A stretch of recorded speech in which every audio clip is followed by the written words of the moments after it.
Hi friends, welcome back to our channel. ಹೊಸ ವಿಷಯದೊಂದಿಗೆ ನಿಮ್ಮೊಂದಿಗೆ ಬಂದಿದ್ದೀನಿ. ಏನಪ್ಪ ಅದು ಅಂದರೆ, ಇದು ಬಂದ್ಬಿಟ್ಟು ರೈತರಿಗೆ ಸಂಬಂಧಪಟ್ಟಿದ್ದು. ಏನಪ್ಪ ಅಂತಂದರೆ, ರೈತರಿಗೆ ಉಚಿತವಾಗಿ ಕಿಟ್ಗಳನ್ನು ಕೊಡ್ತಾರಂತೆ. ಏನು ಕಿಟ್ಗಳಂದರೆ ತರಕಾರಿ ಬೀಜದ ಕಿಟ್ಗಳನ್ನು ಕೊಡ್ತಾರೆ.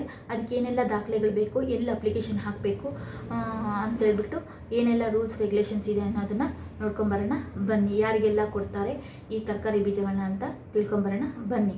ರಾಜ್ಯ ಸರ್ಕಾರದಲ್ಲಿ ಬಂದುಬಿಟ್ಟು ಕಾರ್ಯನಿರ್ವಹಿಸುತ್ತಿರುವ ತೋಟಗಾರಿಕೆ ಇಲಾಖೆಯಿಂದ ಬಂದುಬಿಟ್ಟು ಸಮಗ್ರ ತೋಟಗಾರಿಕೆ ಅಭಿವೃದ್ಧಿಯಲ್ಲಿ ಕಿಟ್ಗಳನ್ನು ಕೊಡಲಾಗುತ್ತದೆ. ಎಷ್ಟು ರೂಪಾಯಿ ಮೌಲ್ಯದಂತೆ 2,000 ರೂಪಾಯಿ ಮೌಲ್ಯದ ಕಿಟ್ಗಳನ್ನು ಕೊಡಲಾಗುತ್ತದೆ. ರೈತರಿಗೆ ಬಂದುಬಿಟ್ಟು ತರಕಾರಿ ಬೀಜದ್ದು ಕಿಟ್ಗಳನ್ನು ಕೊಡಲಾಗುತ್ತದೆ. ಅರ್ಜಿಯನ್ನು ಹಾಕಬೇಕಾಗತ್ತೆ. 24-25 ಸಾಲಿನಲ್ಲಿ ಬಂದುಬಿಟ್ಟು ಸಮಗ್ರ ತೋಟಗಾರಿಕೆ ಅಭಿವೃದ್ಧಿಯಲ್ಲಿ ಯೋಜನೆಯ ಮೂಲಕ ತರಕಾರಿ ಕೃಷಿಯನ್ನು ಮಾಡುವ ರೈತರಿಗೆ ಬಂದುಬಿಟ್ಟು ಬೀಜಗಳನ್ನು ಫ್ರೀಯಾಗಿ ವಿತರಣೆ ಮಾಡುವ ಮೂಲಕ ಉತ್ತೇಜನವನ್ನು ನೀಡಲು ಅರ್ಹ ರೈತರಿಗೆ ಮಾತ್ರ ಈ ಕಿಟ್ಗಳನ್ನು ಕೊಡಲಾಗುತ್ತದೆ. ಇದು ಯಾರ ಅರ್ಹರು ಅಂದ್ಬಿಟ್ಟು ತಿಳ್ಕೊಂಬರೋಣ ಬನ್ನಿ.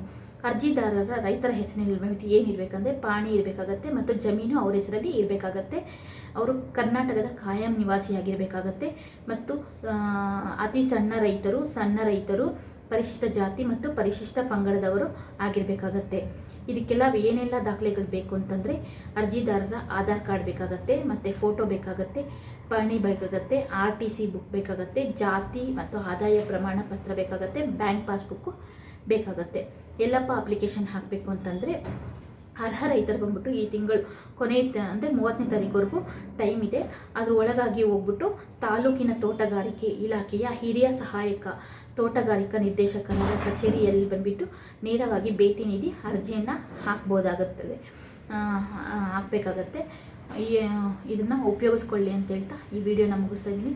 ಈ ವಿಡಿಯೋ ಇಷ್ಟ ಆದರೆ ಲೈಕ್, ಶೇರ್ ಮಾಡಿ, ಸಬ್ಸ್ಕ್ರೈಬ್ ಮಾಡ್ಕೊಳ್ಳಿ, ನಮ್ಮಂಥವ್ರನ್ನ ಪ್ರೋತ್ಸಾಹಿಸಿ ಅಂತ ಕೇಳ್ಕೊತ ಈ ವಿಡಿಯೋನ ಮುಗಿಸ್ತಿದ್ದೀನಿ. ಮುಂದಿನ ವಿಡಿಯೋದಲ್ಲಿ ಸಿಗ್ತೀನಿ. ಟೇಕ್ ಕೇರ್, ಬೈ ಬಾಯ್.